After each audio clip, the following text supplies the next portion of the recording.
There's new pressure on Texas Congressman Tony Gonzalez to step down, some of it coming from his Republican colleagues. Gonzalez is accused of having an affair with a staffer who later died by suicide. But in the face of pressure, he says he's not going anywhere ahead of a primary challenge next week in his district. CNN's Sullen Surfety has the latest and a warning some of the details could be disturbing.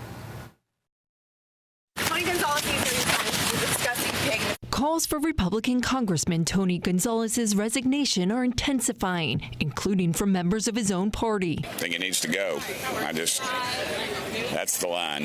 Harassing an employee, a male harassing a female employee, I just can't stomach it, dude. Amid new lewd details emerging of his alleged affair with a congressional staffer who later died by suicide in September. I think that this is a gross reflection of everything wrong with Washington. Text messages from 2024 obtained by CNN show racy messages between Gonzalez and his then regional director, Regina Santos Aviles.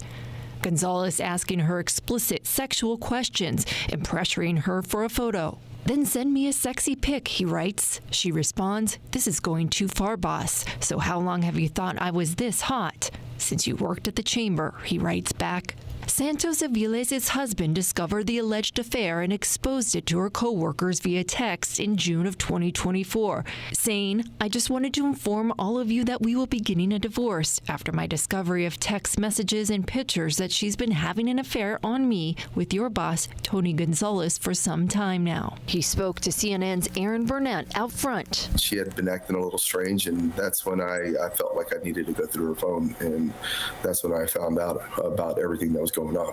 Over a year later, Santos Aviles died after setting herself on fire outside her home. Do you think that the alleged affair with Congressman Gonzalez was behind her tragic death? He predatorized my wife, and he pushed her to the sense of having an affair. I mean, I made that evident in the messages that I released. The congressman has denied the alleged affair. Are those text messages correct? Are they accurate? I am not going to resign. And remains defiant. And I serve the people of Texas every single day. I served them yesterday.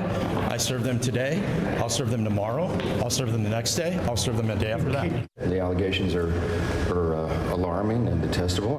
House Speaker Mike Johnson stopping short of calling for his resignation, but did summon Gonzalez into his office Wednesday. I've said to him, publicly and privately, he's got to address that directly and head on with his constituents.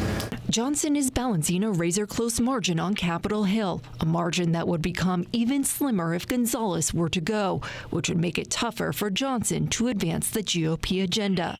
I'm not the Speaker of the House, don't get me wrong, but we've got some very thin numbers. Complicating things further, Gonzalez is in the midst of a tough GOP primary fight against Brandon Herrera, a YouTube personality who ran against him in 2024. Gonzalez beat him in a runoff then by just 354 votes. There's a primary there in less than a week. These things will play out, so we're allowing that to happen. The late staffer's husband insisted in his interview with CNN that he did not go public with his claims with a political motive.